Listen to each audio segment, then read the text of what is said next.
We are going to show you how to deliver food like a pro and how to teach your dog to take food politely in today's Simpawtico Power Tip.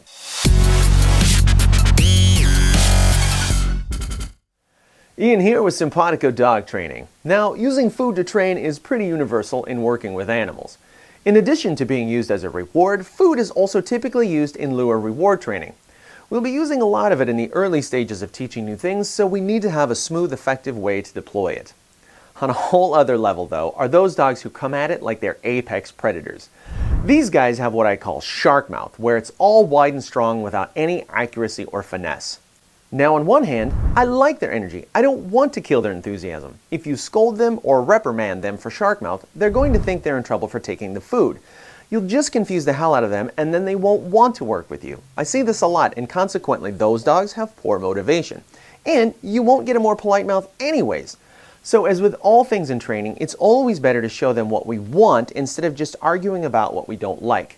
We just have to temper that energy a little. That dog needs a sniper mouth, where they just go in and pluck the food out deftly without taking your fingers with it. Our first line treatment for this is impulse control exercises for the mouth. Namely, leave it, which is easy to teach and easy to get really good at quickly. We have a video for that I'll link to in the description. Tug and fetch are also fantastic for developing impulse control, especially in regards to their mouth. Outside of these, though, there are a couple of important things we want to accomplish during our work when we use food. 1. We need to be able to lure the dog. A lure is a tool for manipulating a dog's body in space. They don't know what we're trying to get them to do, so the lure induces a behavior so we can reinforce it and put it on cue. 2. We want to teach a dog how to target. This will make our training progressions move faster because it'll be easier to communicate to the dog how we want them to move as we get into more complicated things like heeling or come, for example. Incidentally, good luring, good targeting, and sniper mouth can all be accomplished with the same technique: how we hold and deliver the food. Now, that might seem like an insignificant detail, but it can have a huge impact on your training efficiency. We recommend you do it like this. Put the food between your index and middle finger. Pin it there with the end of your thumb, and cup your hand slightly. This way, your dog's teeth will hit the padded parts of your fingers and palm, but they won't quite be able to get the food.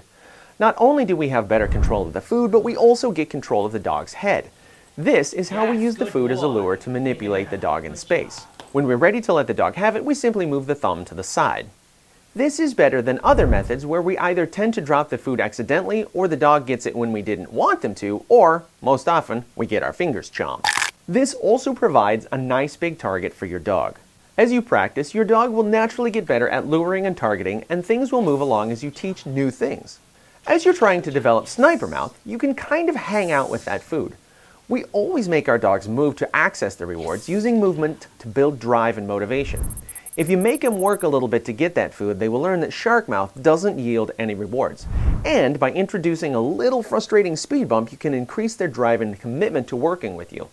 You should see as you practice that they're much more accurate. They'll start taking the food with a lot more tactful subtlety, and their energy during practice will still increase. Alright, a quick recap. Come at it directly through good food handling, and you'll address it indirectly with leave it and toy training.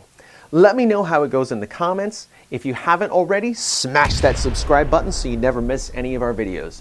Don't forget to check the YouTube description for notes and resources, and as always, keep learning, keep practicing, and we'll see you next time. Thanks for watching.